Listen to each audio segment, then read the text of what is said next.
Hello, hello. This is Silas. I'm back for this conversation series. It's been going excellently, and we have Steven here. Say what's up. Hello, everybody. And this series has been going magnificently. We've posted a couple of them up already. I think they've been received pretty well from the content that's on my channel, and I've enjoyed making them. And we're going to keep these going. I think we've got at least three more actual sections, and we'll record as many as we can. Right now, might record two of them. The one I just recently posted was queer theory. That was a rather interesting one. And what are we going to be talking about today? So today we're going to talk about the second and third preceding chapters of the book. The first one is going to be covering social justice thought and scholarship, so essentially how have some of these fields expanded, how have they been influential in recent times, and then the one following that is going to be how it's played out in the real world, certain events that have taken off as a result of these ideologies, I should say.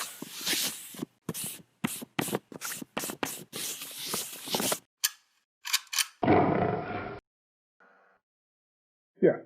Now, with this one, social justice, it is something that is, I think it's become a global thing. You look at the global organizations out there, the United Nations, World Health Organization is currently going through this pandemic. You're hearing about all this talks of we need, part of this has I can't do the Tedros voice.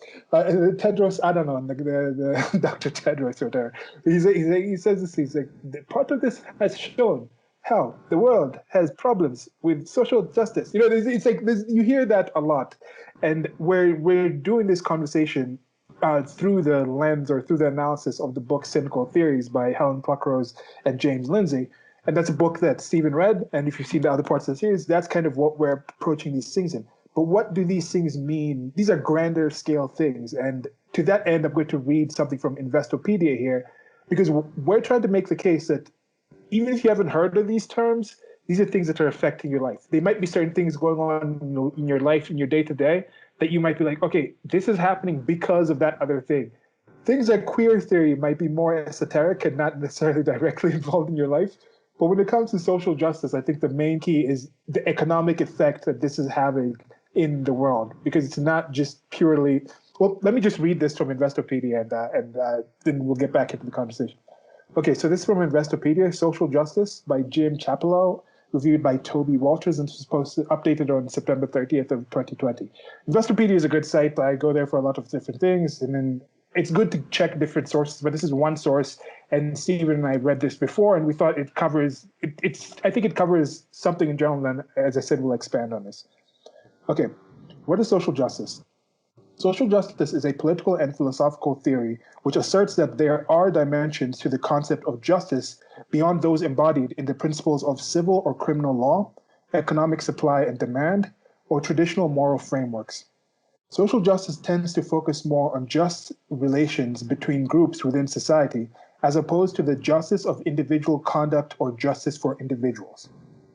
Historically and in theory, the idea of social justice is that all people should have equal access to wealth, health, well-being, justice, privileges, and opportunity, regardless of their legal, political, economic, or other circumstances. In modern practice, social justice revolves around favoring or punishing different groups of the population, regardless of any given individual's choices or actions, based on value judgments regarding historical events, current conditions, and group relations.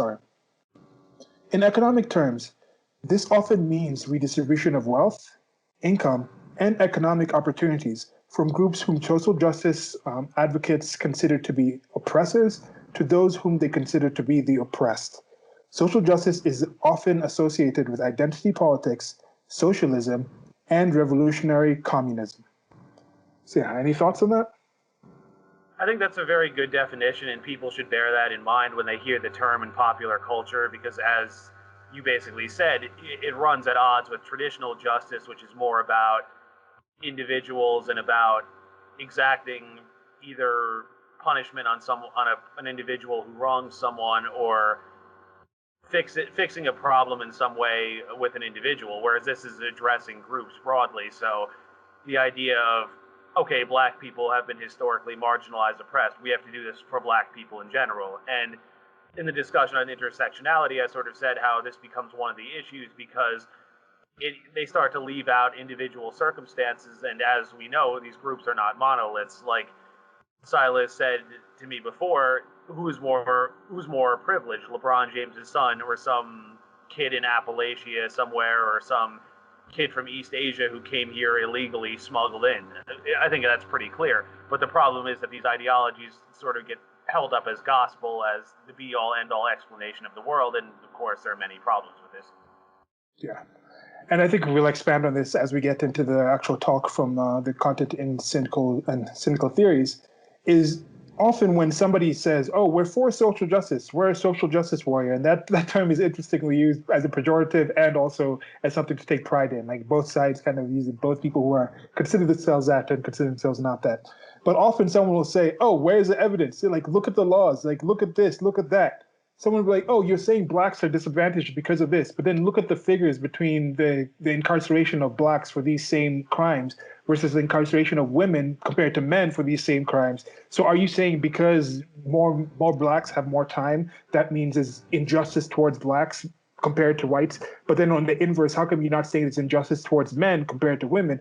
And then realize that's pointing out something, as they said here, that this is not necessarily about criminal law. Like when you look at that kind of evidence, that's social. Adding that social part to it kind of changes the entire frame of reference for all these things. That's why those actual figures are not necessarily going to be something that they consider. When you say, look, 10 people or double-digit numbers of this group were actually killed by police versus that group has killed 10 times, they wouldn't. Those figures don't matter because we're coming from, as we discussed in the past, like the postmodernism video, how this is part of it, how that has informed it, that oppression narrative has informed us. The critical theory, when we had in the first talk, that has informed the thinking here, where that's the lens that they're approaching these things through. And I'm pretty much done with the intro if you're ready to get into the content. Sure, I think I'll jump right in here. Okay. So by about 2010 or so, these different schools of thought that we've been discussing, again, you can watch the previous videos, I'm not going to rehash all of them here, we're sort of united under what the authors and we can call social justice scholarship. These ideas started being taken for granted both in academia as well as popular culture.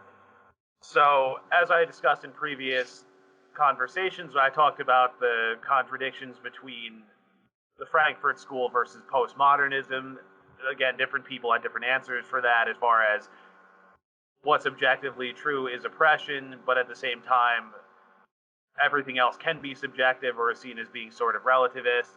It seems like a lot of these different schools of thought sort of integrated these ideas and just took them as gospel.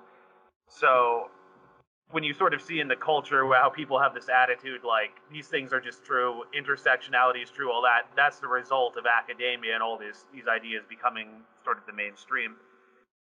So I would also point out too that ironically this has created a whole new meta-narrative, because remember originally postmodernism was meant to overturn meta-narratives, postmodernism was meant to deconstruct this, but intersectionality, all these other fields we've been talking about, they've become considered the gospel. This is how the world works. We have to go by it. So these texts form what the authors like to call the gospel of social justice. I think that's pretty accurate.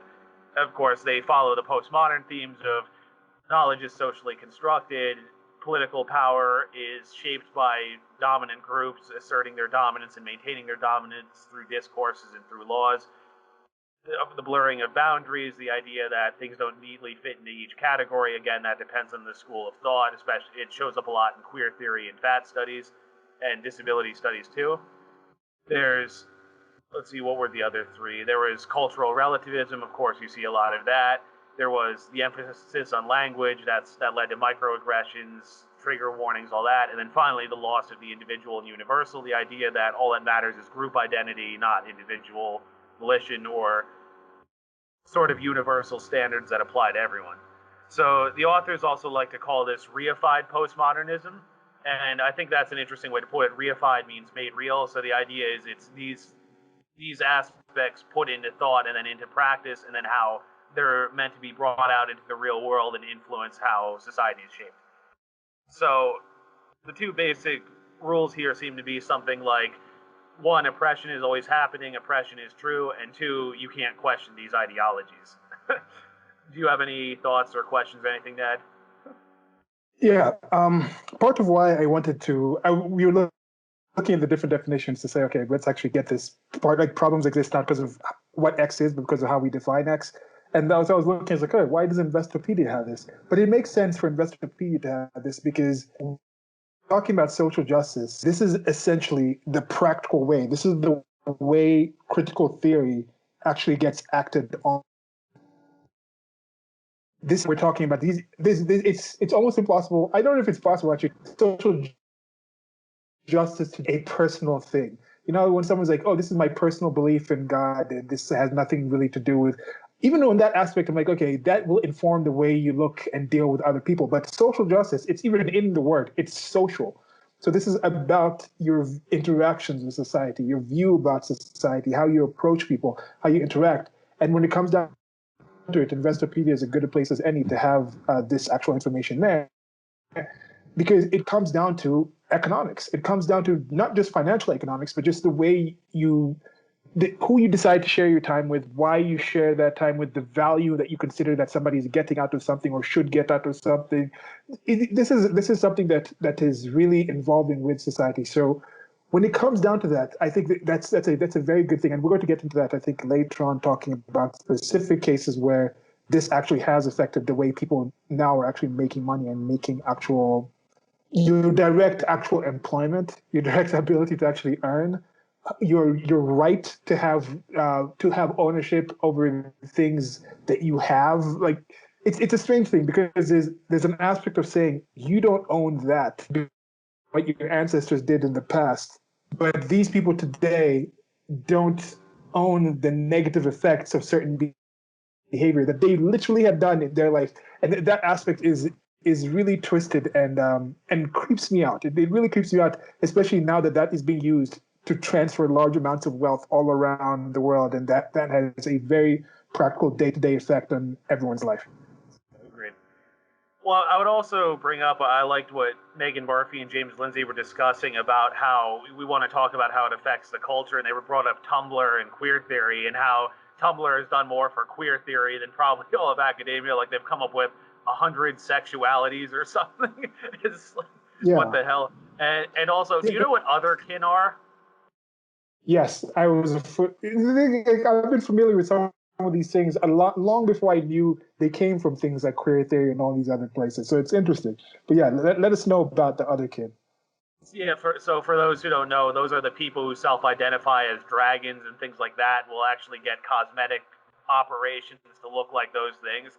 I remember when James Lindsay said something like, when he first heard about it, he spent like a whole day wondering why would anyone do this. For me, I was freaked out. Like I Googled it and I saw a person who was surgically altered to look like a dragon, and I'm just thinking to myself, why the hell would anyone do this to themselves? Like, what is the impetus? I was freaked out. I did it late at night too, which was probably a mistake. Yeah, it's an interesting thing. It's that thing like kinfolk. Like with some of these things that I was thinking, if you just went a little further back in the past, or even in certain places right now, this would be the people that would be considered like shaman. Is it shaman? What's the plural for shaman? Shaman. I think shaman. It's weird. Shaman. What's the one word? Shaman. Anyway. Yeah. The witch doctors, those type of people. So this is like Shay woman. Shaman. No, shaman wasn't the opposite of witch. Shaman was a different thing. I think it was specifically, they could be female shaman. Like shaman is just the term of the thing. It just happens to have that gender aspect in it. It's men as in mankind, not, I think. Anyway, so I think some of these people would have been that in the past. They would have been the ones who were like, oh, we're getting in touch with this creature and we're getting into this. I think it also is on that same spectrum as transgenderism, where it's somebody can literally feel that their body is something else, is a male, female, and they want to transition. So why not take that further to the point? And then there's also furries, which are like a different level, where they just put on the suit and then they yiff and all these other things.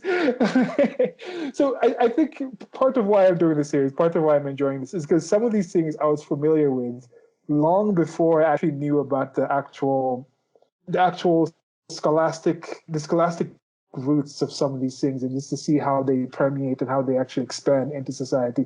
How much of these people just picking up on something that existed, how much of the people on Tumblr are actually a result of what we've been talking about in this whole series. I don't know.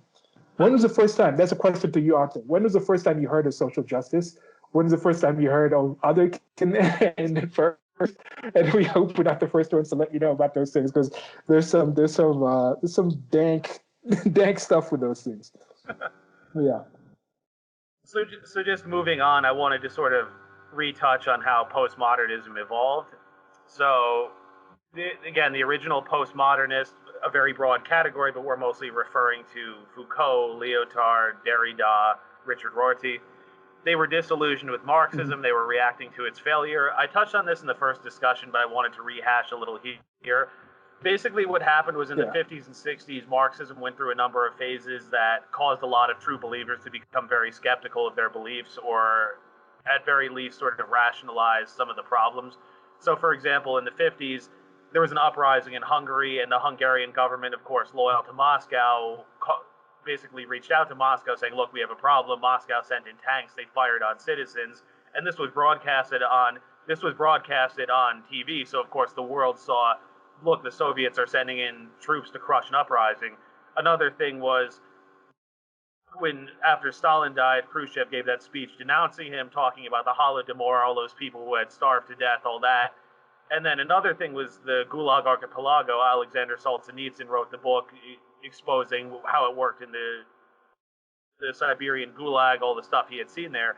So all these various factors happened around roughly the same time, maybe a decade or two.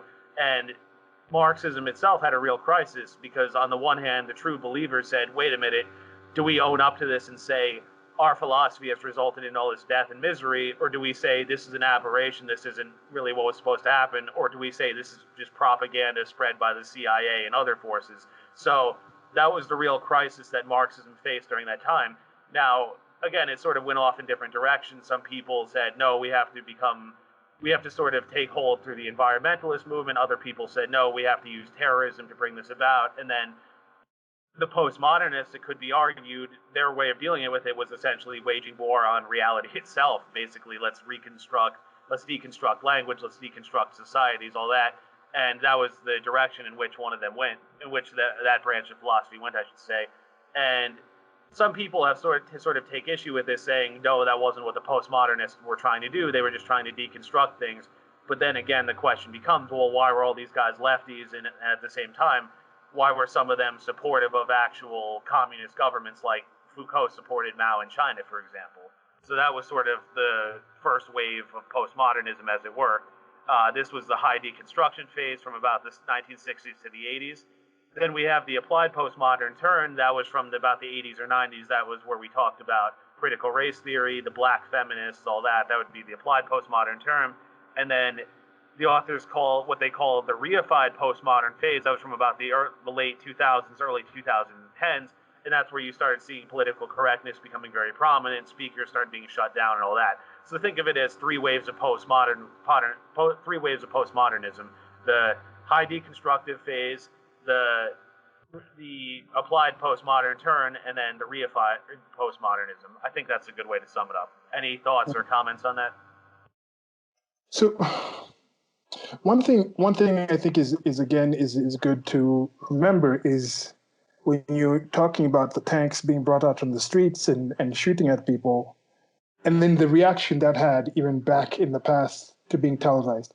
There's a lot of things I don't think will necessarily happen as badly as some people say they will, just because of the fact that we have the ability to have conversations like this. We have the ability to share information like this. We have the ability to actually, if someone is really being terrorized in that sense, part of why people get out to the streets is you see the George Floyd situations, is you see the Ahmaud Arbery situations. No matter what you want to stand on it, you see, like, okay, with the Breonna Taylor, you haven't really seen that much of the actual evidence. They said there was no actual thing. But when you have the actual body cam footage, you have the footage to see these things happening, and you look at the reaction to it. I'm not against having a visceral reaction to some of these things. These things are horrific, and we should stand up against them. Whether you want to stand on whether you agree with what was done or not during the time or after. But I'm talking about the ability to actually see something and human beings in general react to the negative. Really see how another world war situation can happen with the amount of technology we have. Like the second someone just sees the film of what was going on, like a trench with the trench warfare, no, you're like, we're not having this. The support for it would just evaporate. So for some of the people who say we need these things, and again, I've agreed that you're saying it's social justice, it's something general, but still, what are the practical things? What are your practical fears of what is actually going to happen that we need to fight? When Trump is not literally Hitler, is not literally going to be camps. Like, he hasn't literally murdered anyone. Stop saying these things. Stop being hyperbolic, and let's actually focus on the things. Like you mentioned when you're talking about these things with postmodernism, with these different places. What's the reification of it? I want the real, actual evidence of what you want us to do, because I don't think the concept itself of social justice is negative, but some of the things that I'm being asked to do, some of the things that I'm being subjected to, some of the things we're going to discuss later on here, are things that I disagree with, and I consider them to be rather unfair and injustices of their own sort. So I think that's just some of my thoughts on that.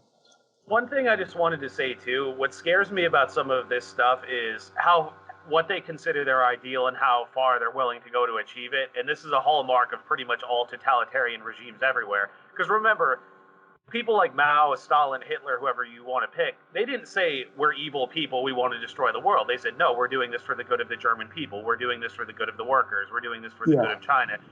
But the concern with some of this stuff is that there seems to be no limit to what they want to achieve and how far they'll go. And that's why I've been critical of people like Ibram Kendi, because if he says, I want a committee that investigates racist activities and punishes people accordingly, and racism is whatever I say it is, well, where does that end? That can be, he could punish people for criticizing him. He could punish people for disagreeing with the ideology. He could punish a place in a mostly white area that only hires white people. Like, this would never end. And what I would say, even if you think these ideas sound good superficially, I would implore people to sort of re-examine them a little more closely, because think about what this entails, and is it really worth giving people in power a blank check to do what they want, because likely it would never end. And that I find very scary, to be honest. Yeah.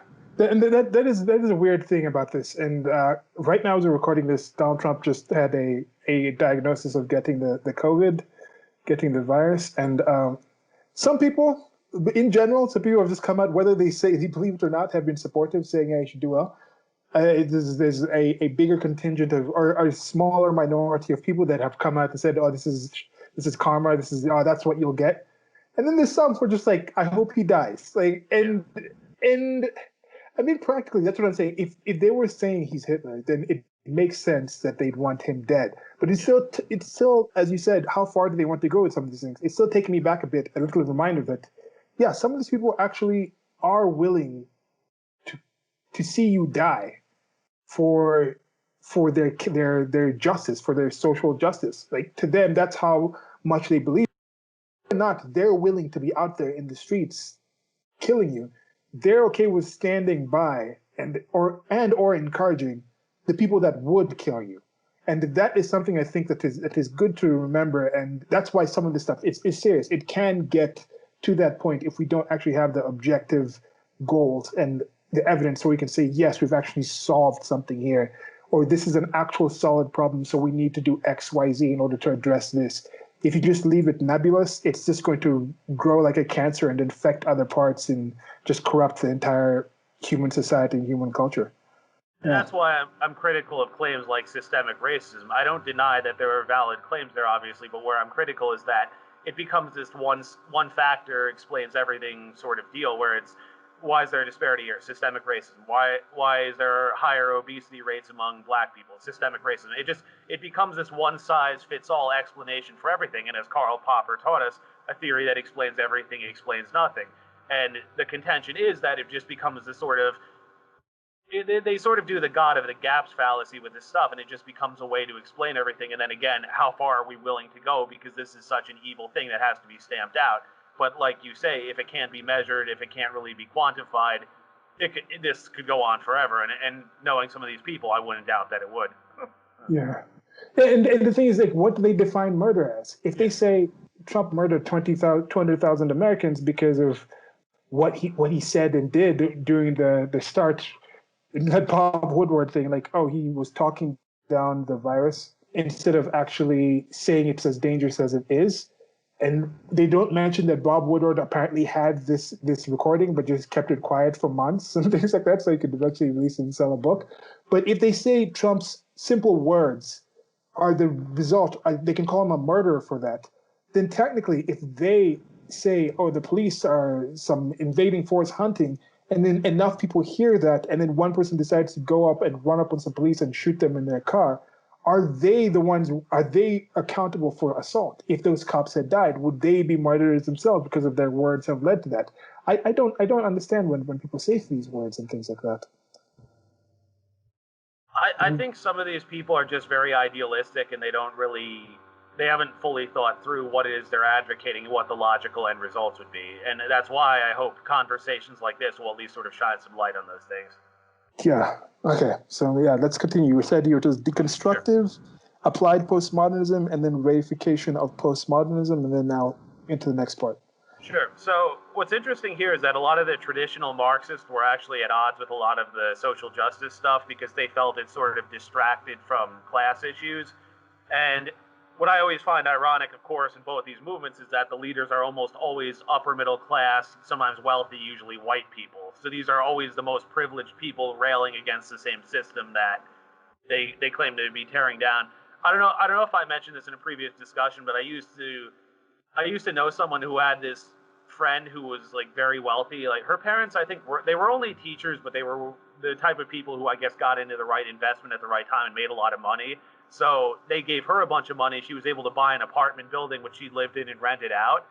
And but it was funny because I looked up her name and I saw that she ran a feminist socialist club, and I'm like, wait a minute. You come from a wealthy family, your father gave you a bunch of money, and you're railing against patriarchy and capitalism. It's just like she didn't buy an apartment building in New York. No, it was an apartment building in, I want to say, in Brooklyn. Wow, it's New York. Yeah. Crazy. Oh yeah, that must be a good investment. You need to talk to that person investment. Well, maybe it's because she realizes we are the kids of our parents. We are the products of our culture and our society. And even if you are wealthy, you are going to have certain issues and certain frustrations with your life. And I'm not saying just because she had the money, that has helped with certain things, access to certain things like medication, information, shelter, things like that. Some of the basics, Maslow's hierarchy of needs, have been dealt with. But the higher ones, those can still have issues. You can still go through something that really hurts you as a kid. You can still have a very adverse childhood and be absurdly wealthy. In fact, in many cases, this is one thing that I've looked at the people. People look at the past, the good old days and things like that. Like, I want to be a princess wedding or a prince. I'm like, have you looked at what princesses' lives were like back in the day? It was like you had to do X, Y, Z. You didn't have any freedom in your life. Then your husband was normally chosen for some political reasons and was very limited. So when you actually look at the practicalities of human life, it's been horrific. Like we are living in the best current timeline at this time. So maybe she's just seeing that her issues in her life have come from being in that position where she didn't really have that much decision and choice. And as we're born to who we're born to. So maybe she's saying, because for me, being in this place, being in my life that I had no choice over, it also brought these negative things. She's not as cognizant or aware of the positives as most humans are. We actually are better at figuring out what's wrong. And if you're not better at figuring out what's wrong, you'll normally ignore what's wrong until it actually kills you. So if something is good, something is positive, we take it for granted. But the bad we pick up on. So maybe she's picking up on those bad, and because that's her life with the wealth and the things like that from her dad giving her this, she puts that bad and says that must be also the reason everything else in the world is bad, because she hasn't really experienced anything else that didn't have that structure. I'm trying to relate. I'm trying to empathize. I don't know. Well, I was talking to our mutual friend Andrea yesterday, and I sort of brought up what you said in a previous video about how if you're going to romanticize the past, yeah, you can pick one or two things that were really good. Like you can say, oh, I like that families were more stable, there wasn't no-fault divorce, all that. And again, I'm sympathetic to that argument, but I pointed out to her that okay, someone like my brother would have been thrown in an insane asylum left to rot. Obviously, black people, as we know, didn't have the same rights and all that. So I don't want to look at the past through rose-colored glasses too much, because on the one hand, I do see that there was a certain innocence in certain ways, but at the same time, there were a lot of other problems, and also people just didn't know about the problems. That's the other thing too. So like someone like my grandfather can say, "Oh, the '50s were great." It's of course the immediate response is, "Well, white man has money, grew up in a white neighborhood." So of course to him it's, well, yeah, life is great for you, but if you live in some of the poorer black areas near where he grew up, it's not going to be the same story. So I agree with certain things she was saying, like with the no-fault divorce and the family stability, but at the same time, we have to have a bigger picture view here. That's my issue, ultimately. Yeah. And how many people were in abusive relationships because they just knew there was no possible way they could actually leave and things like so it's a tough thing. And for me, I don't think I'd want to live any time before the internet. It's been such a positive part for my life, and I was born pre-internet, and I could kind of still remember that world. I was very young, but then just thinking about the benefits that have come from just having this access to information and what in the future that will mean is it's amazing to me to just I'm very optimistic about the future. Fan of current timeline. Me too. Okay, so that's it. So moving on. So by about the 2010s or so, there was an effort to make a lot of the social justice scholarship more clear, because the idea was that they wanted it to catch on with average people. Alan Sokol and Gene Brickman even called the earlier stuff fashionable nonsense. It's a pretty good term. So they started applying these fields to epistemology, that is the science of how we know things, and also pedagogy, the science of education. That's where you see terms like research justice and epistemic violence coming about. So the authors go on to say how ideology, they define it as a philosophy plus a moral imperative. I think that's a very good way to put it. And that essentially, of course, has become what all these things are. So social justice scholarship, of course, is focused, I would even say obsessed, on the connection between identity and knowledge. The social justice epistemology has gone through various phases. For example, feminism used to mostly trust science, but it complained that it suffered from male-centered biases. In the 90s, there was something called the science wars, basically the idea of how valid is science, because science has been done by mostly white men, so all those biases are built into it. How valid is science? Can we trust science, or do we need to re-examine science itself? And that was when feminism, and among these other ideologies as well, started adopting more standpoint theory and the postmodern radical skepticism of science and everything else. Any thoughts or comments on that? Well, I'm just ruminating, and you're saying that the what was it? Nonsense. What was the term? Fashionable nonsense. Fashionable nonsense. Yeah, we've had this thing. They just saw that recent meme where it was like, I think you reacted to it. It just says, dude, pump, right? That says, here's a joke about your race. Dude of that race. Haha, that's really funny. It's like white woman or white girl. And then it's a picture of Jordan saying, and I took that personally. There is this whole thing where it's like, there is this thing where it's like, I also did this other meme of Karen saying all your offenses belong to us. It seems to be a specific group of people that populate the social justice warrior type of thing. And it's white, middle class Western women, specifically in the United States of America. And I might have some thoughts on that. I was also thinking about how an older video of mine, I talked about how social justice warriors or warrioring is the equivalent of is female gaming, pretty much. When you look at the gaming industry in the West and things, I guess it's also there it's big in South Korea and Japan to an extent. Yeah. And the interesting thing with South Korea also has a lot of social justice when you actually look at the actual culture itself, the politics. It's very Western in that sense. Out of all the countries in Asia, I think it's the most. Well, Japan to an extent. But now you look at those two. You look at those groups. Who mostly populates gaming forums, talking about gaming, complaining about gaming, saying we need more gaming and this and this and this. It's middle-class white men. On the opposite, you have this middle-class white women. So it could be something where they're talking about an industry that they have a life to have access to actually being aware of those things. Like there was a recent video of a Trump supporter. I think he was at work. He was just recording. He was taking a break or something. He was like, "I don't have time for things like Roe versus Wade. Like I'm trying to put food on my table for my kids." And with the Roe versus Wade, for those of you who don't know, it's the one court case that was supposedly tied into the abortion thing, although it's more about actual patient-doctor confidentiality. I think that's what it's more about.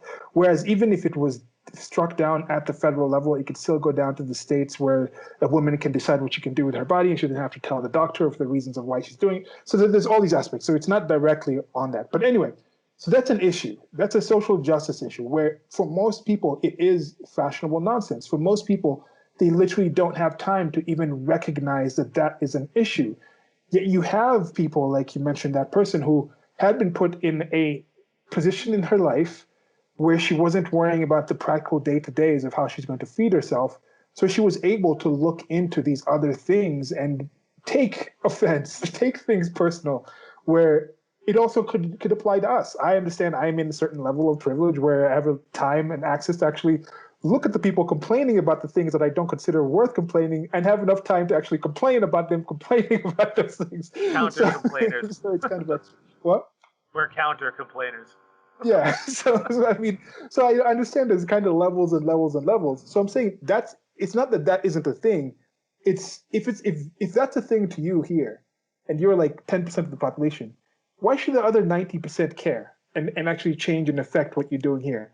How do you take it away from being fashionable nonsense for it to being practical? Practical. I don't know what the opposite of. Practical. What was the opposite? Valuable real-world application, something like that. Yeah, it's something like practical knowledge or something. Practical action. Taking something from fashionable nonsense to practical action. That's the thing. How do you take something that was initially thought of accurately as practical nonsense as fashionable nonsense to actually result in practical knowledge and practical actions? That's what we're trying to understand with this whole field of social justice, because I think that's what the entire social justice warrioring is about. Like somebody complaining about Madden not having a correct animation during this thing. I'm like, I don't care. I'm not going to buy the Madden game. I don't want to play the Madden game. It's a simulation. It's a video game. Why should I care? So if somebody's saying, oh, we need to have X amount of women in this place because of representation, because that's going to do this, how does that actually change to make sure that there's 50% of the people making that video game that I don't care about are women? How is that going to affect the actual video game? Why should I care about that actual industry at all? And that's the kind of things that I'm asking. Well, how do you get from the nonsense to the practical? So I was just going to touch on a few things. Yes, I would say that South Korea and Japan are very westernized countries. I don't know if people know this, but Japan's constitution is actually modeled off of ours, because after we defeated them, that was sort of the arrangement of, we set up a new constitution. Of course, it's obviously favorable towards us, but there's limits about how much military they can have and all of that. But I think it actually does contain the original line about life, liberty, pursuit of happiness. I think that, well, that's from the Declaration, but I think... Is there freedom of speech in Japan? I'd have to check, but I think someone said that those actual ideas are in the Japanese constitution because it's modeled directly off of ours. So I think that's pretty interesting. And then South Korea, I would say, is a very westernized country, which is kind of interesting because they're very ethnocentric, but at the same time, K-pop culture is basically Hollywood culture, as we know, and a lot of American things are popular there. And we buy Korean things too. Samsung, of course, is a Korean company and all that. And then I also read, I think that the first MP3 player was actually invented in South Korea. So that's pretty interesting.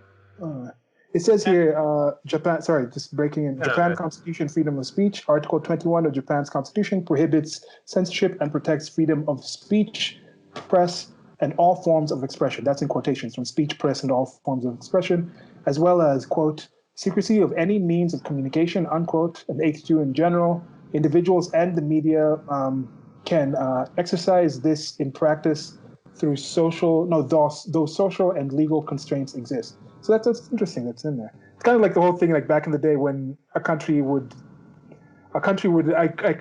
a village or an area would take over another one, they would adopt their gods, and the Constitution is kind of like the god of the United States of America, the bedrock of it. So they kind of adopted that. But it's a good thing. If you haven't read the Constitution, I suggest you take your time. I mean, especially if you're an American. Even if you're not American, it's just, I think it's a very well written document. The Constitution and the Bill of Rights. The Bill of Rights is part of the Constitution. It's like the opening of the Constitution. It's the first 10 amendments. Yeah, the first 10 minutes of the Bill of Rights, and then like the Constitution is. So if you read the Constitution, you also read the Bill of Rights. Declaration of Independence is also one that is good to listen to or read. Definitely. I mean, it's frustrating to me to meet Americans with what I consider the country to be like who don't take it. It's like they take it for granted. They're like, this is just the way things are. It's like, no, it's a very unique type of thing. It's rather specific. I think to me it's worse than the whole Christians who never read the Bible thing, because I think I understand why they don't read the Bible, because chances are it will make you not want to believe the stuff because it doesn't make sense.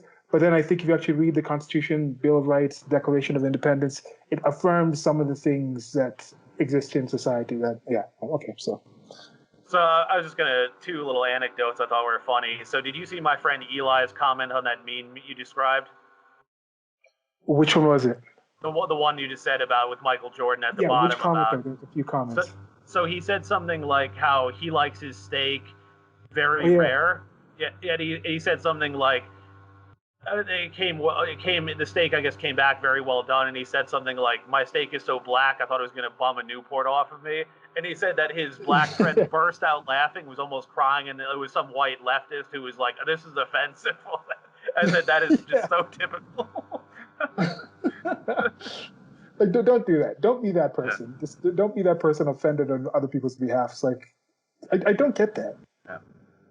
I think it's just virtue signaling. That's the only explanation I can come up with. So do you think, like, if you actually had a way to test the actual mental reaction that we can tie to the emotion of offense, they wouldn't really be feeling that? Like, it wouldn't really actually trigger that?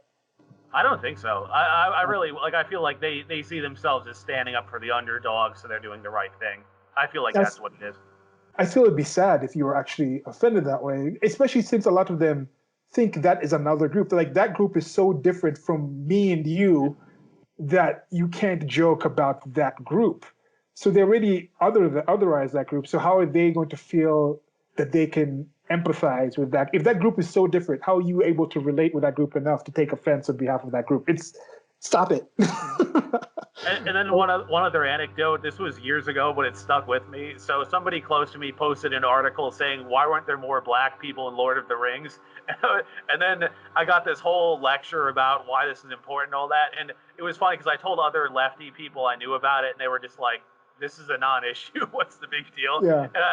And it goes to what we keep saying about, I don't know, has our society gotten so comfortable to a point where you can sit around and just wonder stuff like that? And the funny thing is, too, I was telling a friend about this, and I was saying, I honestly don't know many black people who even like Lord of the Rings. Like, I've seen a few black nerds, but that's about it. So are there black people out there who are saying, oh, it's offensive that there aren't more of us in this movie? I don't really see that. I don't know. All right. Yeah, I used to joke around that the Uruk-hai were the black people, but it's like they're just like big jacked beings that were running around, super athletic, just yoking everything up. But so like why would somebody go into that? But I think if you actually read the books, there are some people who come from like they do come to help Sauron. So I guess that's not necessarily that positive of a thing. But he calls people from a different land to come over. Is this the same way how it's like when you talk about something like Game of Thrones, you're talking about a specific area of people, then you go down to like the sand areas or the marine or whatever. There's other people. Yeah, it's dumb. But just like you said, that's what we were talking about before. Maybe it's a specific group of people who have. It's actually a sign of American exceptionalism that people can be so comfortable in life that this becomes an issue. All right, so moving on, let's see here. So there was a term, epistemic injustice, that was coined by Miranda Fricker in her 2007 book. It's called Epistemic Justice, Power and the Ethics of Knowing. Epistemic injustice is when someone is quote-unquote wronged in their capacity as a knower. This can happen in a few different ways. One example is a person is not recognized as someone who can know something when someone's knowledge is not recognized as valid, when someone is prevented from being able to know something, or when knowledge is not understood. And then she categorizes further into testimonial justice, when people are not considered credible because of their identity, and then hermeneutical justice, when someone's knowledge cannot be understood. So, in short, I don't think this is entirely invalid in the sense that some people don't understand cultural differences. Some people will do things that in their culture is acceptable, but in other cultures are not. For example, I think I brought up with the Koreans before and how age-oriented they are. For example, there's that thing about if if a group of people goes out to a restaurant and has a bottle of wine, the youngest person is supposed to pour wine and they're supposed to pour for the oldest person, then second oldest and on down. And then the oldest person is supposed to drink first and then on down. And if an American didn't understand that cultural norm and went to dinner with some Koreans and just grabbed the bottle and poured themselves, that would be seen as rude. But again, I don't see that as malice. That's just they don't understand the cultural differences. So I would say we should try and understand these other differences. And I would try to be respectful of that. But at the same time, I don't see it as a form of violence or oppression, just not knowing. What do you think about that? Yeah, and that's a good point because some things are subjective. There's subjective knowledge and then there's objective knowledge. Yeah. Like some things are actually those what they are. Like this book has an actual number of pages in it. It's not something where we might call it different things. Let's say it's 100, it might be cento in Italian and then 100 in English. So when you say that, like Mia, I think it's Mia, yeah, Mia moja in Swahili, we're all talking about the pages. And if somebody doesn't know any three of those languages, I can't say, go get me a book with 100 pages in it. They wouldn't understand it, but the knowledge itself is solid. But what you mentioned right there, that's something that is quite subjective.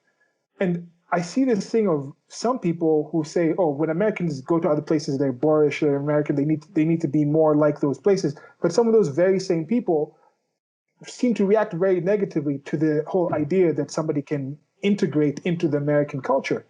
And I wonder what that is. Maybe it's because part of why I'm saying this is very unique to the United States of America is there are so many different cultures. No civilization has been anywhere close to as successful as what we can actually say the United States of America has been like in any measurables, any actual objective measurables, while being that ethnically diverse, that many different belief systems and things. So maybe people are so used to not necessarily having one sort of culture. Whereas like, if you go to Sweden, most places in Sweden have their cultures. You've been raised around them, you understand them.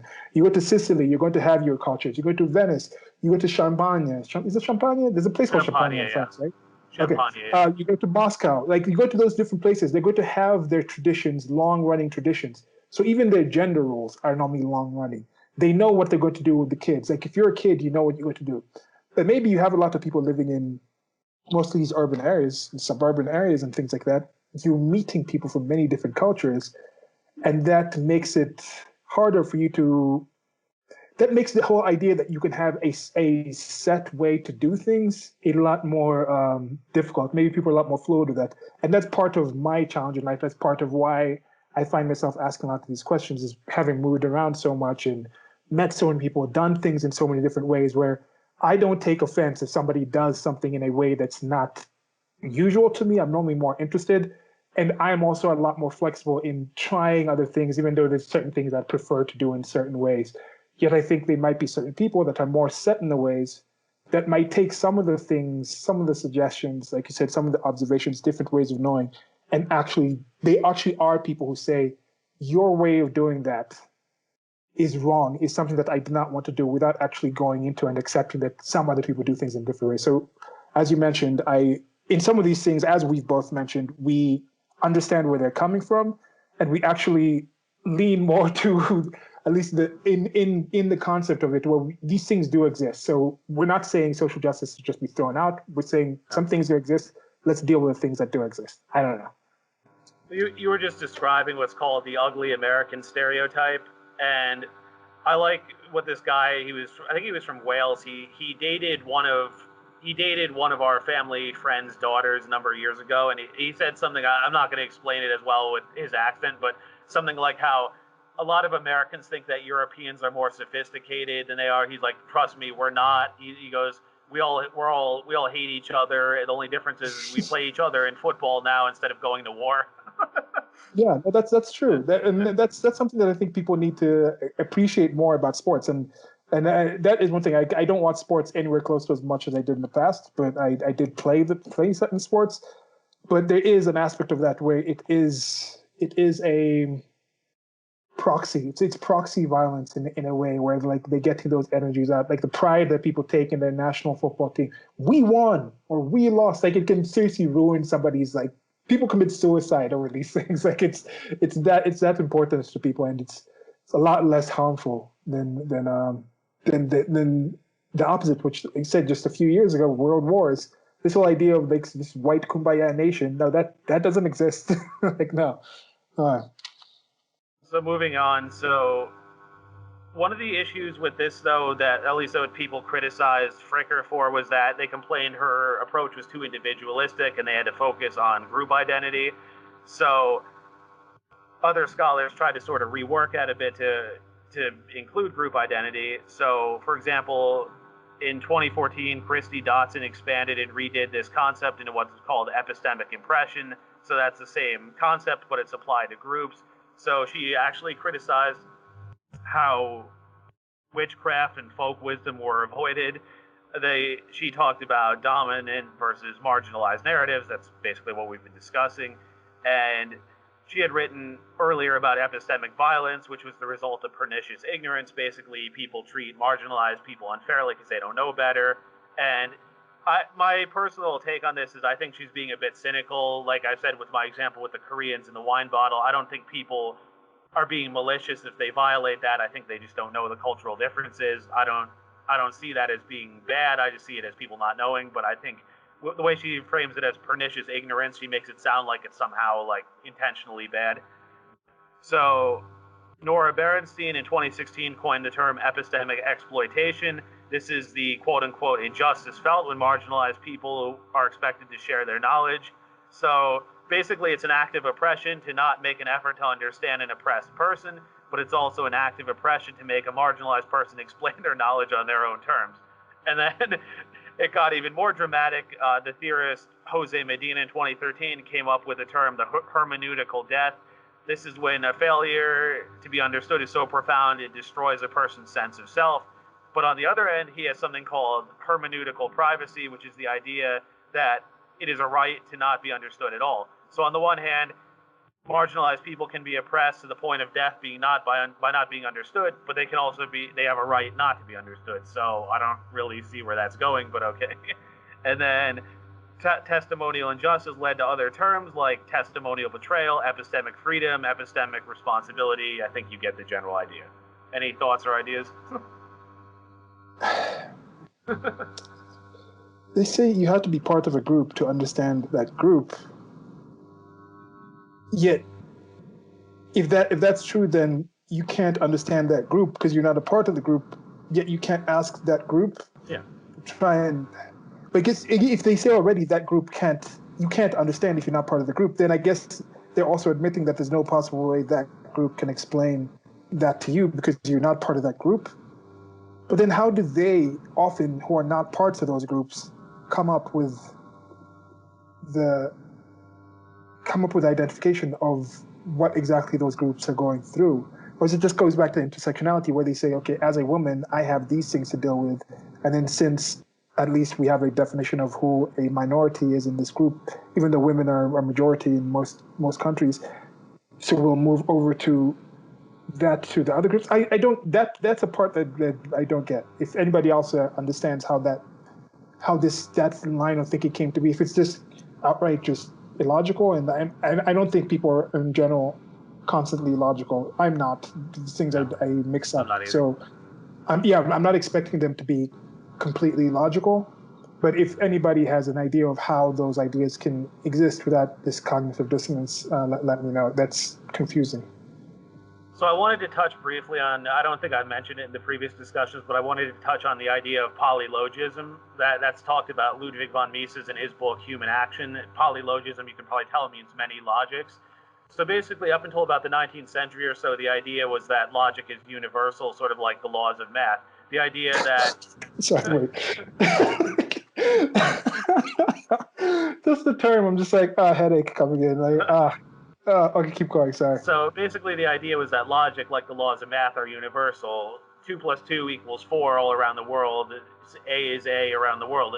Now, to be clear, some people are better with logic than others, like some people are better at math, but we're all operating within the same framework. Now, it was a contemporary of Marx.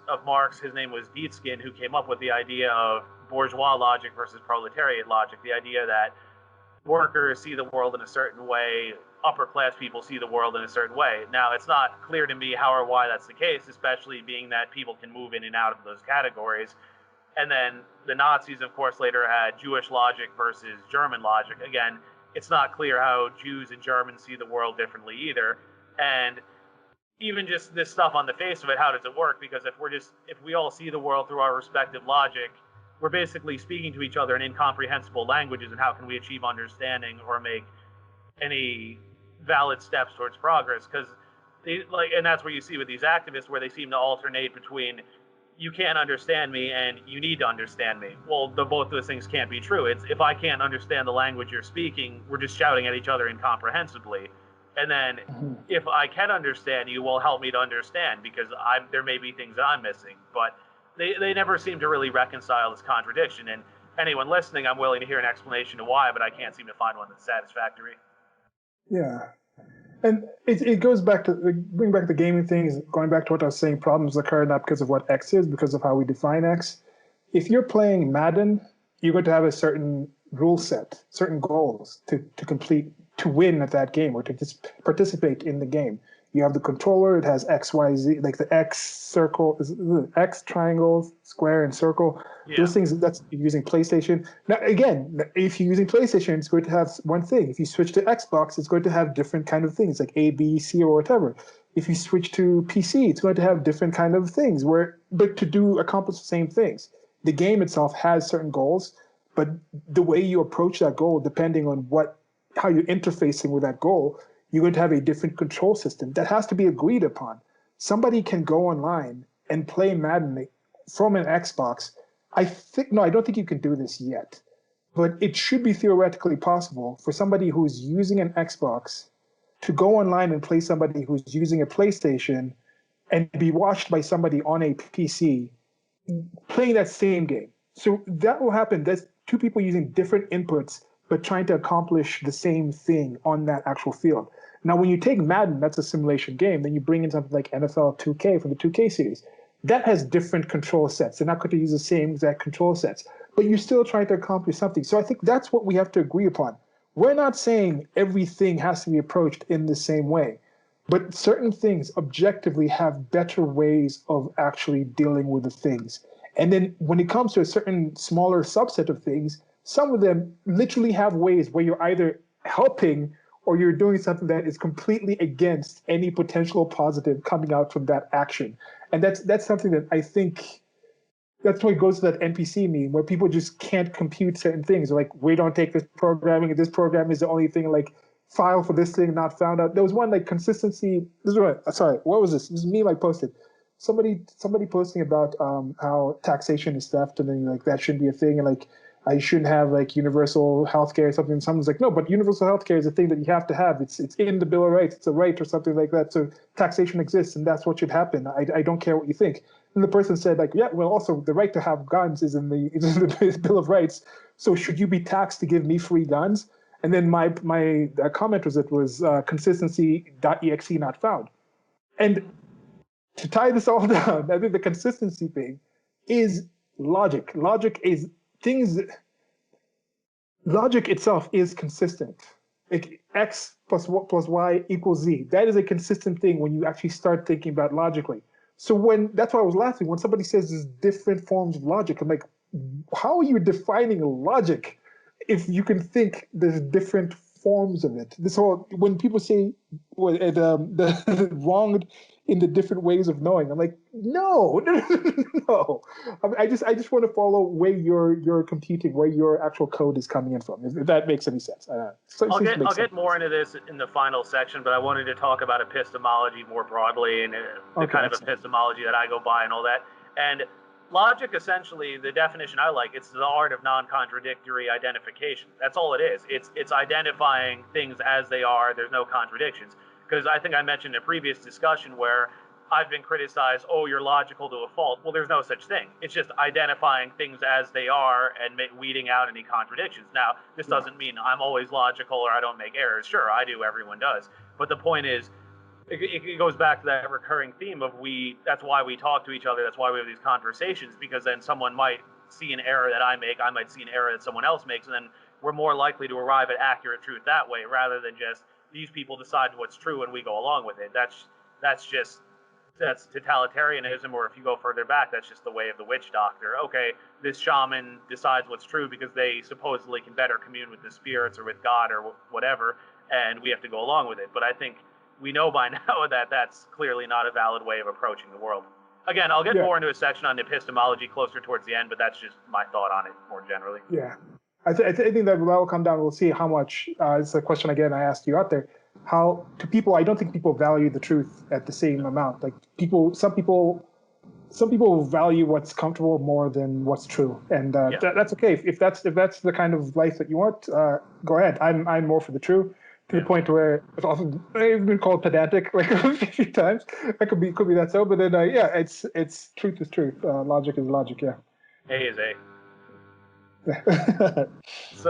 So moving on. So why the obsession with standpoint epistemology? The reason that the authors have, which I agree with, is that it's to avoid more rigorous methodology that might lead to the answers that people don't want. For example, as we keep talking about with intersectionality, all the different holes in that, as far as, okay, which categories does each person fit into? The person is in the categories, but they've done well. So is that in spite of intersectionality? So I would argue that it's just the initial approach to intersectionality has valid to it, but as a be-all, end-all explanation, no. And if you're going to hold it up as the be-all, end-all explanation, I'm curious as to why, but again, I don't see really a case for that. So there are valid criticisms of science, and these scientists have made many errors. I really like what James Lindsay said to Thaddeus Russell about how science essentially is the accumulation of the recognition of errors, and that's how things progress. Like, for example, think about Ptolemy had that whole model of why the Earth is the center of the solar system, but it was very convoluted, and they said it was to cover up a lot of contradictions and things that don't add up. So, of course, Copernicus, and then later Galileo, Kepler, other people, they figured out, okay, here's all these errors. Okay, this is how we know the sun is the center of the solar system. But it's people identifying those errors and making corrections. And he even said, if you want to talk about physics more broadly, okay, you had Aristotle, he made his errors, but sort of started the ball rolling. And then Isaac Newton came along with gravity and other things. And then Einsteinian physics, which of course power, GPS, and radiological therapy and other things. And now they're talking about issues reconciling the general theory of relativity with quantum mechanics, but he was saying that'll probably be the next big step. Someone will sort of bridge that gap. And I think it's very exciting because then we'll be able to figure out how do things function at a subatomic level, but we're still figuring it out. It's a matter of people doing the research and work to figure out how and why. Doing the work, as they say in social justice studies. But yeah, no, it's true. That's one thing I think with science is, like, science doesn't tell us anything. I think that's one thing that people are like, oh, you have to believe in science. Oh, Trump now has coronavirus, you have to believe in the science now. Like, no, you never said there wasn't a coronavirus. It's these weird straw men that people make up with people. I don't think there was a lot of people out there, these characters. There wasn't a lot of people out there saying there's literally no virus. They were just saying it's not as dangerous as some of you are saying because of the figures that we're looking at and what we're learning from these figures. How much science, the scientific process, the scientific method has been able to tell us about that. Science itself is a tool. It's a way to try and understand certain information. It doesn't tell us anything. It's not declarative of anything, really. It's just like quantitative. Like, this is what we've learned. This is what we've tested. This is what we think will happen if this is done. And then now, depending on what you consider to be positive, more like a social state and interactions, then you can make the decisions from there. And that is one thing that I think is good to remember when you talk about that. And yeah. So some of these scholars claim that reason and evidence are quote-unquote unfair because of power imbalances, which, as I sort of said in a previous discussion, is kind of ridiculous because no matter who you use reason in some capacity. It doesn't mean you're always rational, but you use reason when it comes to your finances, when you decide what to eat, when you decide what to do for fun. Reason plays a role in all of that. You can't escape it. And Christy Dotson called the dominance of reason in science a quote-unquote culture of justification and argued that we need a quote-unquote culture of praxis. Now, so basically the idea that we need to accept other ways of knowing because those can be valid too. Again, we disagree with that, but that's the argument they're making.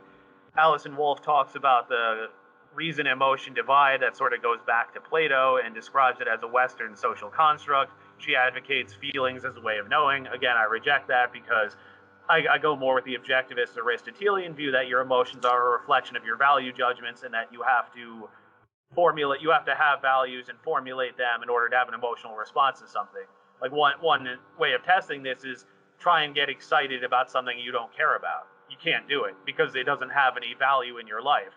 Like, that's why when people freak out, oh, why weren't there many black people in this movie? I don't care, because to me, well, do I value a movie based on its representation, or do I value it based on the content of the value of the movie itself? So I'm not going to get emotionally excited because it's not something I value. And as we keep sort of discussing, if you want to understand why people act the way they do, try and understand these general valuations. Like you said in the first video, I think with the guy with the flamethrower, if you believe Trump is Hitler, we live under fascist dictatorship, and then you see the police coming to arrest you, yeah, you're going to cry because to you the world's over. But you have to have those initial values in order to have that reaction. Whereas for me, I don't feel a need to go out and buy a flamethrower. I don't break the law, at least not in major ways. They always talk about how many laws do you break without realizing it. So I'm not terrified when I see police because I don't do anything that's going to get me in trouble. Yeah. Any thoughts or comments? Yeah, when they say the different ways of knowing, I think when they talk about the emotions are what your reaction to what you know. Yeah. So, and what you know doesn't necessarily have to be true or not. Like, there's a time I knew as much as knowing is possibly knowing that there was a God out there looking at me, and I was heading to hell because I hadn't prayed in a certain way, because I hadn't done a certain thing, because I'd thought a certain thing. I knew that. Was it true? No.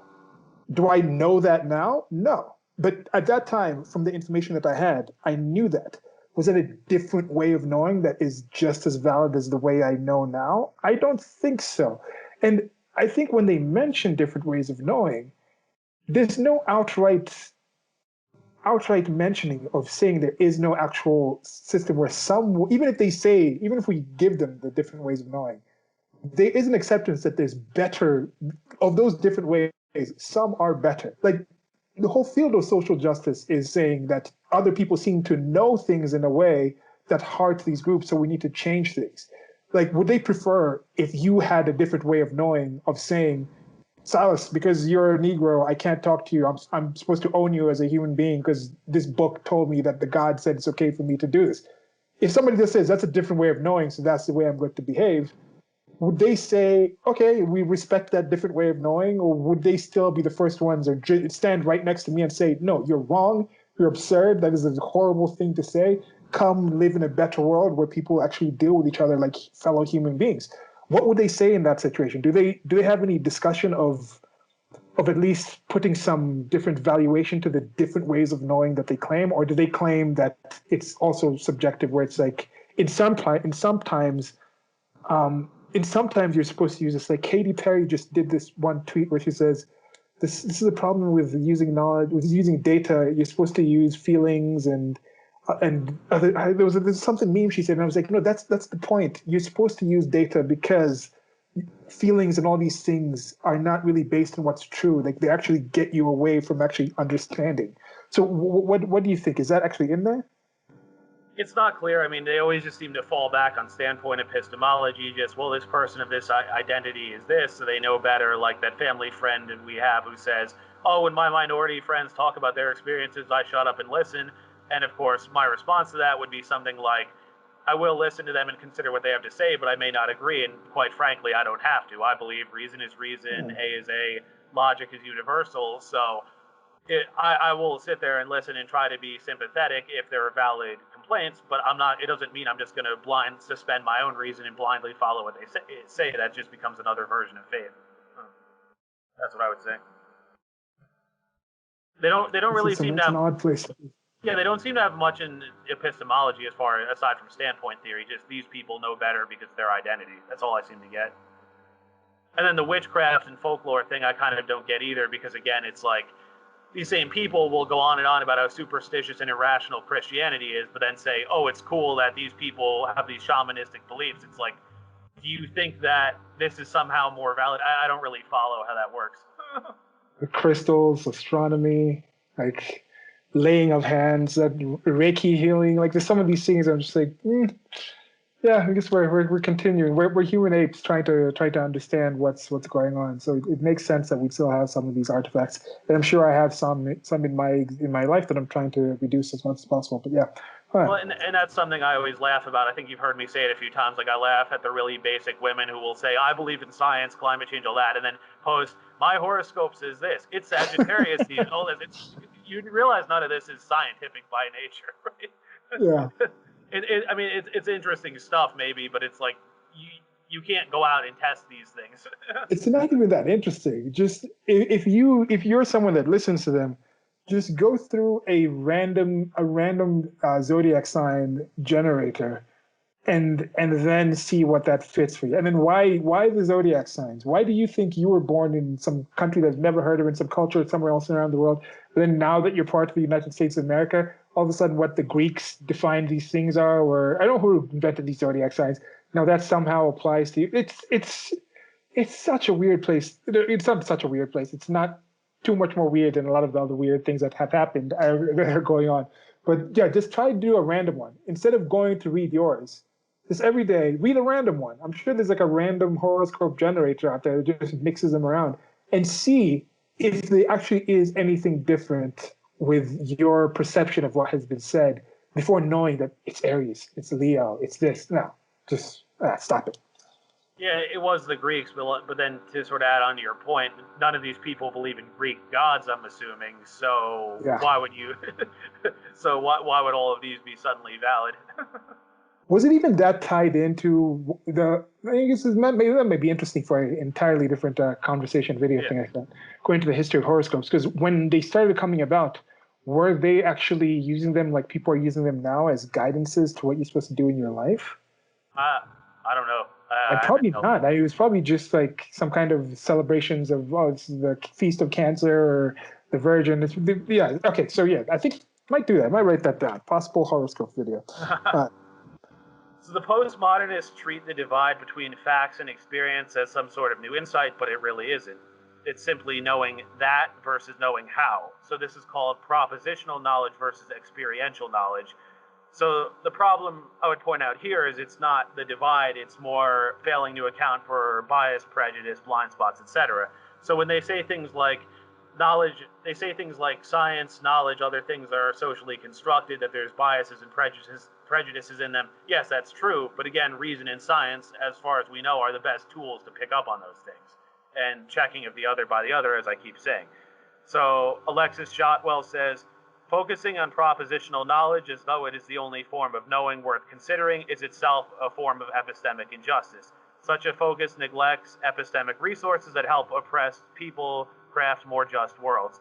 And then I would sort of add that this assumes that the deemed oppressed people don't use reason and somehow all have the same sort of experiential knowledge, but then again, that gets into, okay, is this form of shamanism more valuable than this form of shamanism? Is this witchcraft more valuable than this? And like you say, you talk about in your country all the different tribes and things, and they have different beliefs. Okay, so is this tribe's gods more valuable than this tribe's god? Like, I don't know how they would even approach this. I don't really see.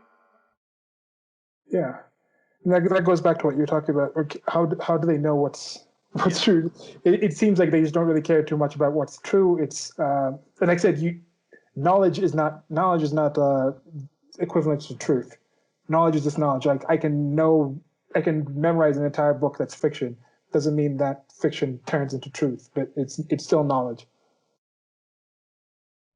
So, standpoint theory essentially contains two central assumptions: that people occupying the same marginalized identity have the same experiences and social positions and will understand their experiences and interpret them in the quote-unquote correct way. The second is that one position decides what one can and can't see. Again, I made in a previous video that color blindness analogy. A black person will see, I only see black and white. A black person will see red. A woman may see blue in addition. A black woman may see red and blue, etc., etc. This has also been called kaleidoscope consciousness or meta-lucidity.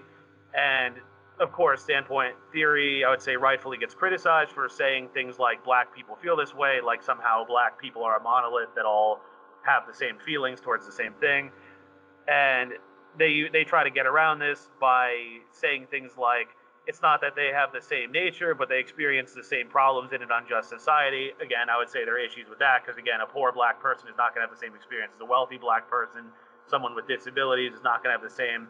An exceptionally smart black person is going to have advantages over others, etc.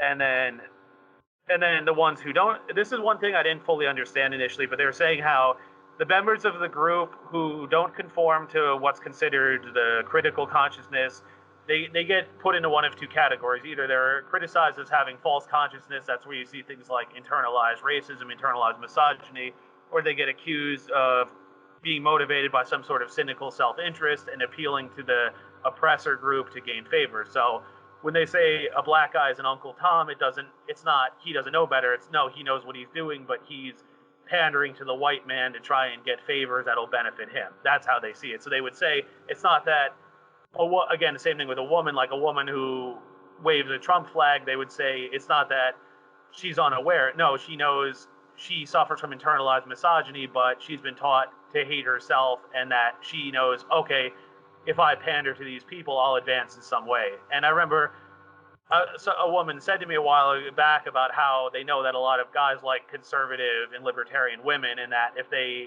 had those beliefs, that more guys would probably be into them. And I think there is something to that, but they would argue you're selling out to your oppressor to advance yourself. So, any thoughts or comments? Not so much. It's just, but yeah, it's part of the social interactions, the way people behave, and I'm still also just put back at that collectivist way of looking at people, and yeah. I understand its utility that it's had, and I'm still increasingly, again, thanks for having these conversations where I think things like this is where we're going to see like the ideas and the thoughts and the things. Anybody could be having this conversation. This content is just there. I'm not speaking about this from some hidden knowledge or ability that anybody else with eyes and understanding of the English language can't understand. I think we're talking about topics or things that are very highbrow. And sure, in that one interview with James Lindsay and Helen Pluckrose, they were talking about how some of the things that, if you actually read the original content and some of the things you said, the sentences you said, it is that fashionable nonsense where it's hard to understand. But I think we're talking about this in a basically understandable way. And of course, that book, Cynical Theories, for anybody else who wants to get more info in this, can pick up that book because it's been written in just a common English way. Just like the difference of going to the Aramaic old Bible to like the new international version, that of changing the language, just condensing that stuff. It's even better than that. It's condensing that stuff into a way that I think anyone can discuss and converse and learn from. And it's very well cited with footnotes, and also, again, if you really want to read the original scholars, all of that is linked, and some of it's available online. If you want to read Crenshaw's Mapping the Margins, if you want to read Bell Hooks, all that, they provide links, so I think that's very useful. So it's clear they're not taking things out of context or misrepresenting people. They're citing them directly. Yeah, and also, don't listen to all our videos. Definitely listen to all the conversations we're having because we enjoy that, and we're having these for that's part of the reason we're having these. But I encourage you to get several sources because for me, also, some of this information is some of the things Stephen's mentioning. We've talked about, we've heard some of the things like, oh, I didn't know that came from this way. So getting more information is always going to help you to reinforce something, and then you might get that one thing from that different point of view that opens up something else that lead you to a whole new form of understanding on something, or it might be that you don't know what that straw that breaks the camel's back to lead to a whole new world, like, great song. so it's good stuff. Keep going. So Jose Medina, who I mentioned briefly, he wrote a book called The Epistemology of Resistance. He came up with all these terms like epistemologically spoiled, epistemic arrogance, epistemic laziness, active ignorance, and then the reverse of this would be epistemic virtues, and those would include things like epistemic humility, epistemic curiosity and diligence, and then epistemic openness. So basically the idea we should accept other ways of knowing and we shouldn't be critical of them, if I had to put it in a sentence. So,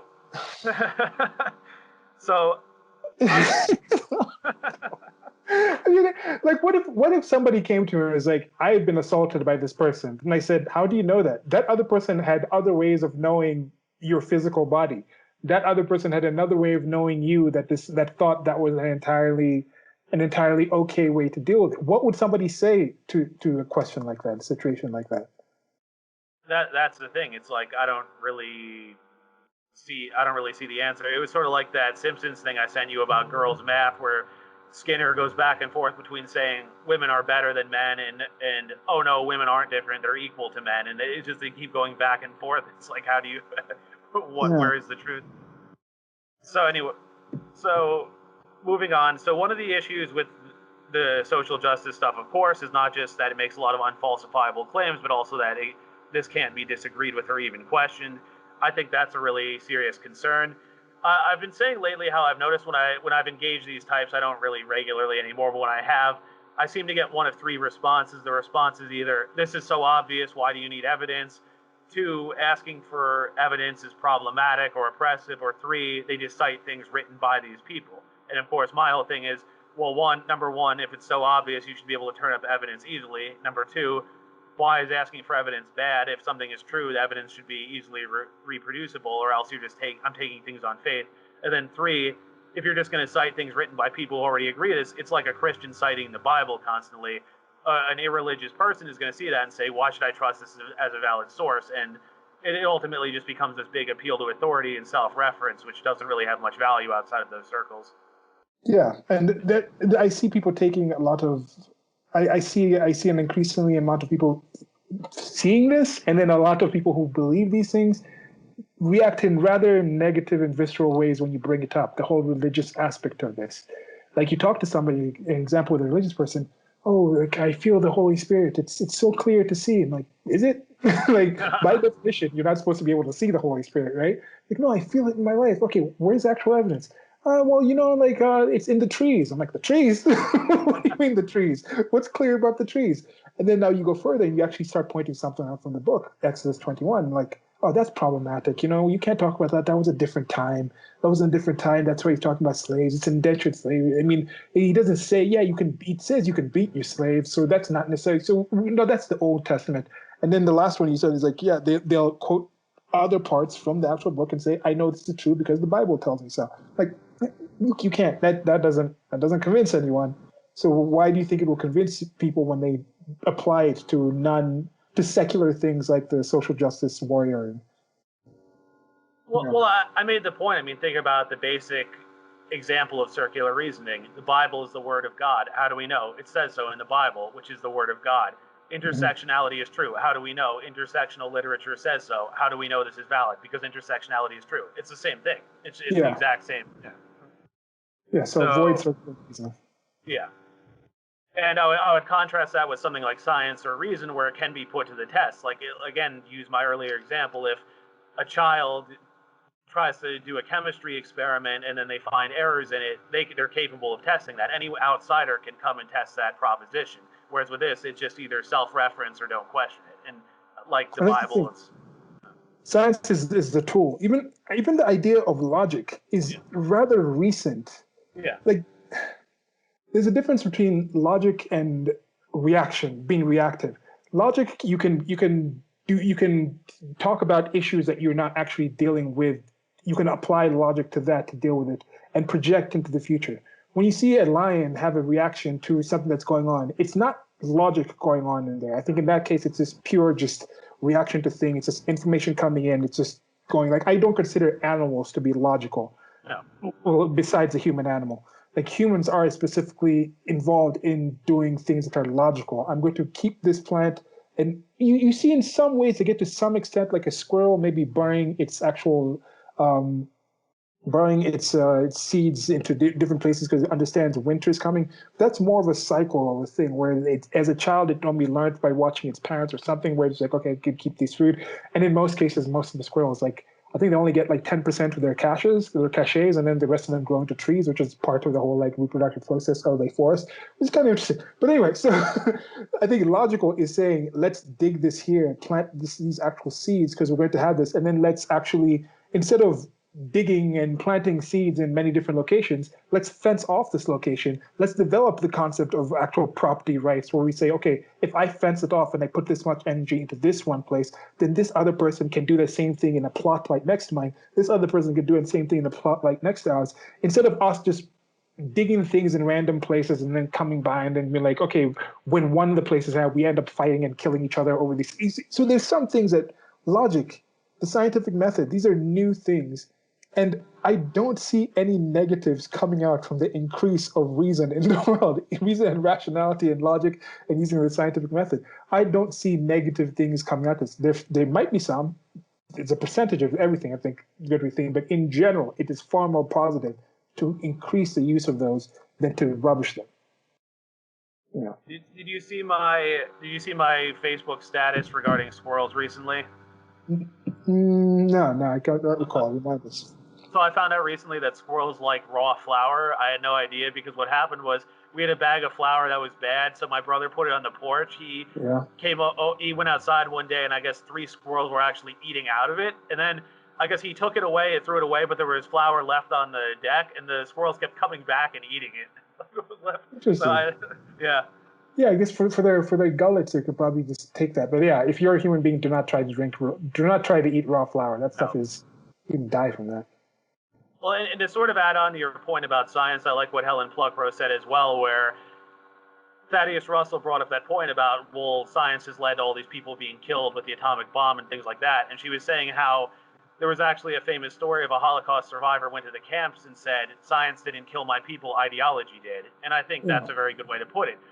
Science will give you the means to do it, but again, science, as we keep saying, how many lives have been saved, we can have this conversation, all that. Science has given us a lot of advantages, but it's also created a lot of problems too. It's a double-edged sword, and I think, but it's a question of how it's wielded and why.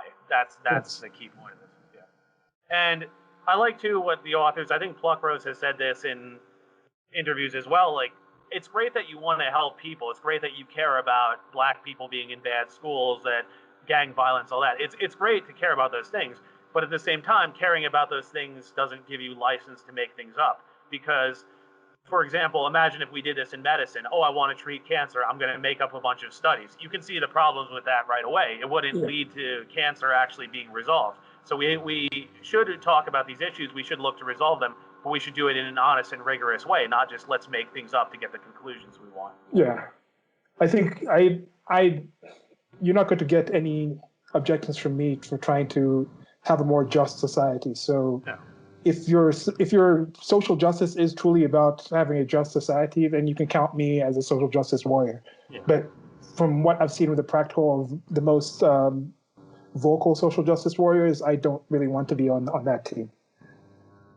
Sure. So just to sort of recap, so reified postmodernism, again, comes from the idea of making these ideas real and bringing them into the real world. So the authors make a tree analogy for postmodernism. They say, think of the base as sort of the deconstructive phase, and then the applied postmodern turn, it builds up, and then the branches split off into the, reified postmodernism, the idea that, okay, that splits off into how it applies in the real world. And I would say, like a religion, it makes a lot of unfalsifiable claims. As we keep saying, it's not just a question of can they be proven true, but also can they be proven false. In many cases, no, everything's taken as proof. And once again, it's created a whole new meta-narrative, which is ironic because originally postmodernism was meant to overturn meta-narratives and say there even is no meta-narrative explaining the world. So then it gets into other questions like how can people hold up radical skepticism and relativism but also swear that these beliefs are true? The answer is that people can't arrive at truth for reason because reason has biases, prejudices, and things built in, so it has to be arrived at through lived experiences. But then again, that gets into issues like what happens when these subjective experiences clash.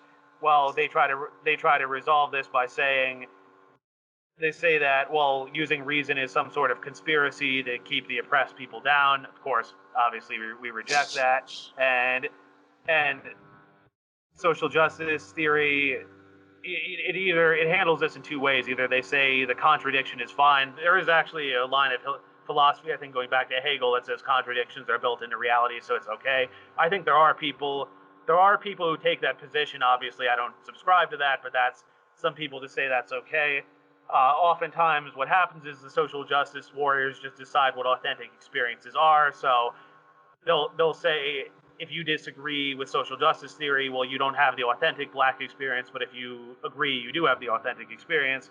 So again, we're back to self-reference. We decide what's true, you have to go along with it.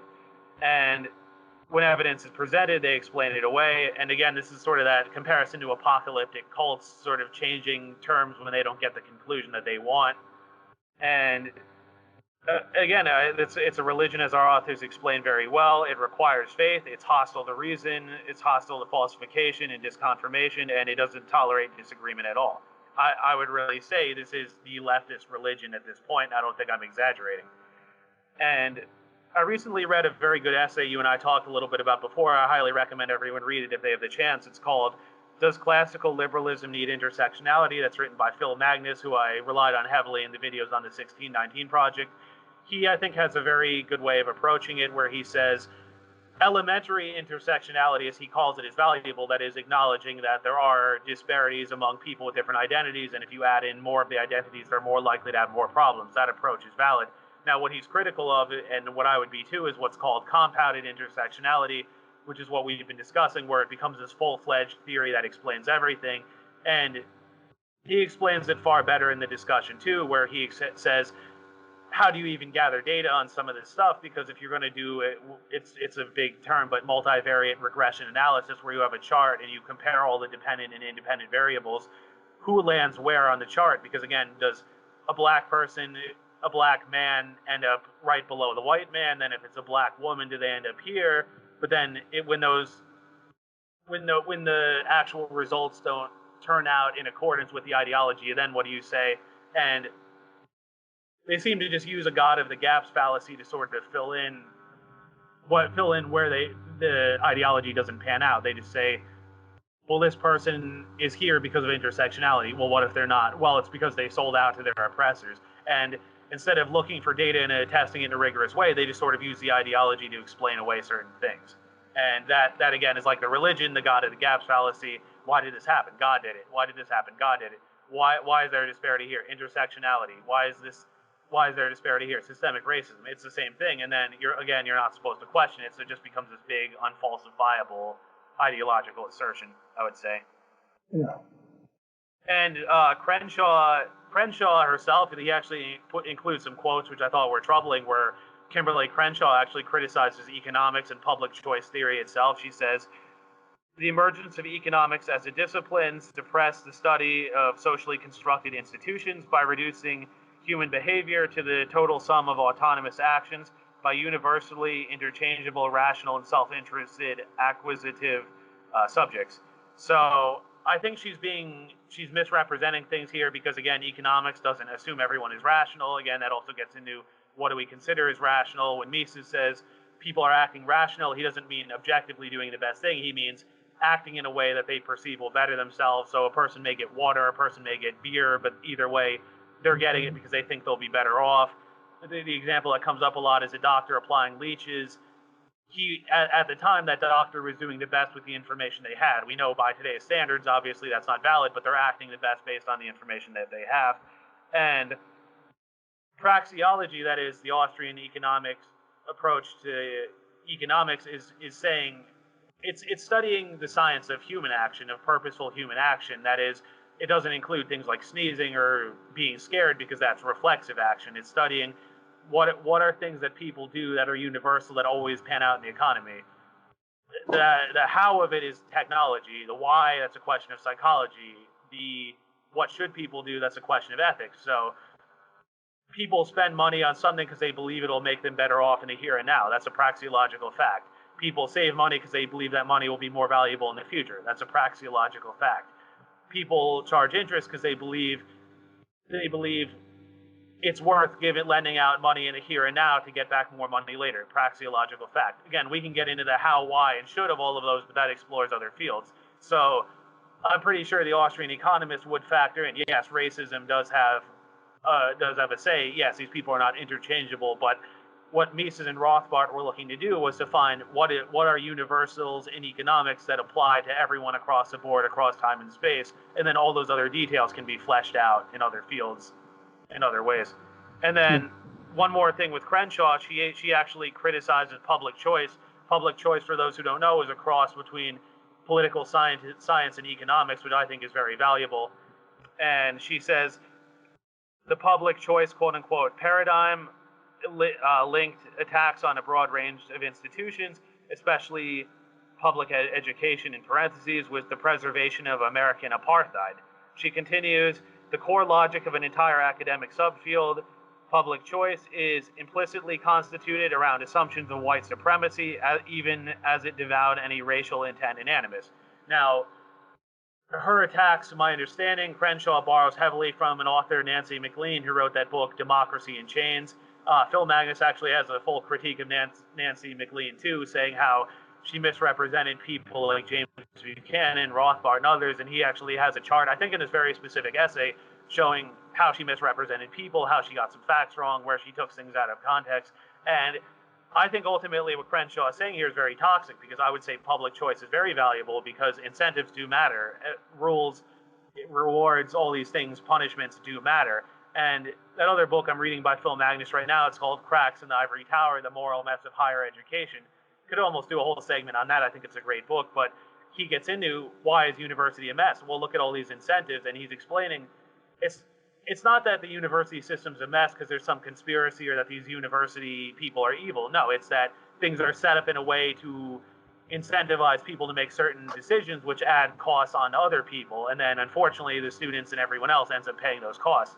But you have to look at those incentives, those rules and all that, those moral imperatives, and that's ultimately what leads to all of this. And if you add up the cumulative effect of all those, you end up with really expensive, not so worthwhile, overpriced, inefficient education. But again, like economics itself, you have to look at all those little factors and add up how they accumulate. It's not a conspiracy, it's not systemic racism, it's not one person doing one thing, it's all these little things adding up. But how and why she would be critical of this, I'm not really clear. I don't see anything except it being a very valuable tool. So, kind of long rant, but do you have any thoughts or anything to add from that? Yeah, when you're talking about with Rothbard, with those things, when I've read his material, when I've read the kind of content, when you look at praxeology and you look at that, and people talk about economics. When I think about economics, I'm just thinking about the interactions people have with other people in general. So there actually is social justice that comes from a better knowledge of economics. Money is just an aspect of it. With some of the people say, it's not about money. But then in most cases, most of the social justice warriors are focusing on high earners and redistribution of wealth. If you want something that's social justice, name me something social justice-wise that does not require other people to spend their money in a different way than is currently being spent. If you can find me many of those, I would understand and be like, okay, you can tell me those parts. But when it comes down to it, I see it seems to be that most of the major ones are about how other people spend their money in ways that you are not happy with.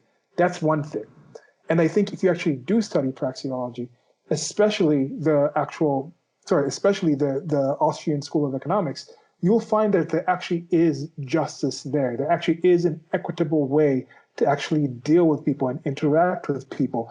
And I just wish more people would do that. You'd mentioned Phil Magnus's paper. You'd sent me that. I'm going to actually do that as a reading. Some of these things, when Steven sent me these things, I have the YouTube channel, so I'm like, hey, if I'm going to read it, might as well read it as a video. And that will be posted before this video is posted, because I'll probably read in the next couple of days and just post that up in the middle of my regular posting schedule. And the last thing, you had mentioned the thing with Hegel. Some of these older people, when they talk about certain things, this is something that a lot of the arguments that I have current timeline with people on the political left are rehashes, and it gets boring, of arguments I had with people back in my more anti-theist days when I was recovering from Christianity.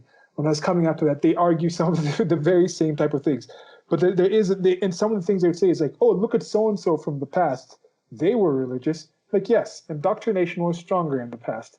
If you're pointing out somebody that was relatively intelligent, they also understood that, hey, if I'm going to actually put food on my table, I'm not going to go out and insult the actual religion that is controlling this country that literally kills people due to me actually saying this isn't true. I would rather have my head. So I'd rather have my head and be able to study these things. So I'll make an exception. I'll say this. I'll go to church. I'll do these things because it was a lot worse then. So when I look at something like what Hegel said, with contradictions are actually built into society.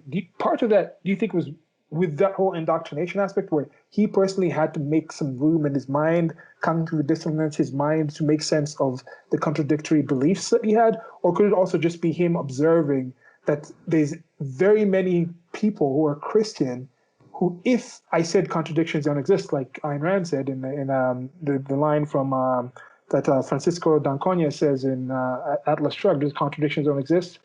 If you find yourself facing contradiction, check your premises, and you find one or more of them is wrong.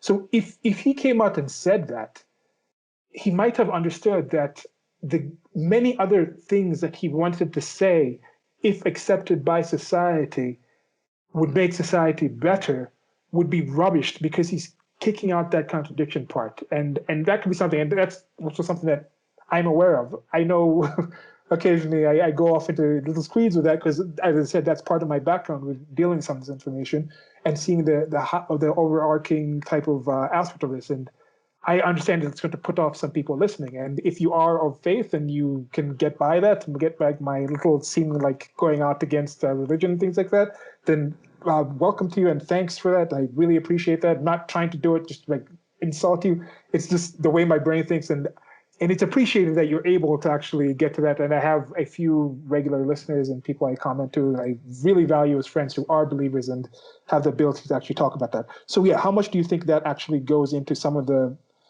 older thought lines on some of these, both when it comes to religion and also with some of these? There might be some people right now who are not giving a nod to the social justice type of things because not because they believe it, but because they understand this is the most influential religion right now that does control certain aspects of society, that you kind of have to give a nod to it.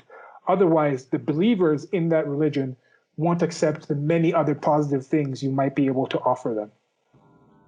Well, to sort of touch on Hegel, again, that was another very good essay by Rothbard in the Austrian perspective on the history of economic thought, where he explains how Hegel was sort of following this heretical strain of Lutheranism, which was about. Eventually, it became the historical dialectic. Then, of course, Marx sort of took it and made it the material dialectic. But the idea of mankind was gradually becoming perfected to reunite with God, and then heaven on earth would reign. But his argument was that there were contradictions sort of built into reality, which I think were being sort of worked out.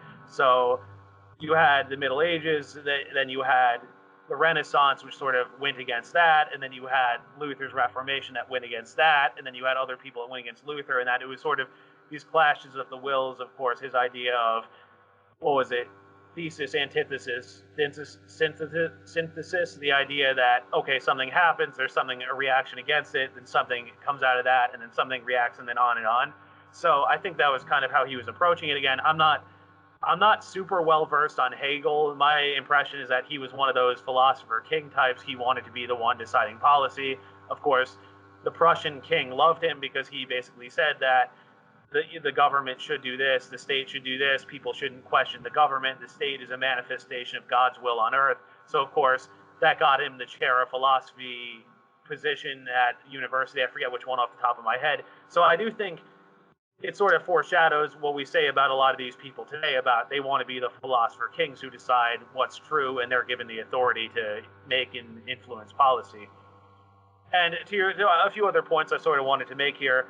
To your point about economics, I thought recently of that Rand essay, and if it was a book, Philosophy, Who Needs It, which said when people say, oh, what is philosophy? It's some obscure discipline. No, you're doing philosophy all the time. If you have ethics, you're doing philosophy. If you're trying to think of how we know something is true or not, you're doing philosophy. If you advocate for certain politics, you're doing philosophy, and on and on. You may not have a consciously well thought out system, but as a matter of principle, you are doing that. It's just a question of, did you research lots of different things, formulate a belief system, or are you just sort of passively absorbing things from the culture? That's the question. Yeah. And a few other things. Phil Magnus, I think that again, I highly recommend that essay, Silas. Again, you'll read it out. That'll be good when that video is up. I think he has a very charitable take on intersectionality where he says, I think the elementary approach to it has some merit to it, but it's not a be-all, end-all, and at the same time, we shouldn't throw it out as a general heuristic tool, because I think that's a mistake some conservatives make, where they sort of say, like, oh, this is a garbage idea, get rid of it. No, I think that's wrong, but at the same time, it's not the be-all, end-all of philosophy either. Again, to sort of reinforce what you said about culture, we talk about some of this stuff about racism, for example, in my family, but then we make the point that, well, if you grew up in the 50s, you grew up in an all-white neighborhood, and the only black people you knew were maids, butlers, all that. Yeah, you're going to have racist views. I'm not condoning it, but looking at it within the framework of the culture you grew up with, it's easy to have that. Now, fortunately, today with the internet and other things, we're able to question a lot of our culture, experience other things, talk to other people, and I think hopefully that will undo a lot of these things, these dialogues, these exchanges back and forth, all that. And to sort of touch on your point about religion, some people have even said this as far back as people like Aristotle. Like, did Aristotle believe in the Greek gods? No, a lot of people said he saw them as allegories. He saw them as just fables that were kind of interesting. But do remember that Socrates, who was his mentor, Plato's mentor, got executed for impiety and corrupting of the youth. So Aristotle knew, I better keep my mouth shut or I'm going to get in trouble.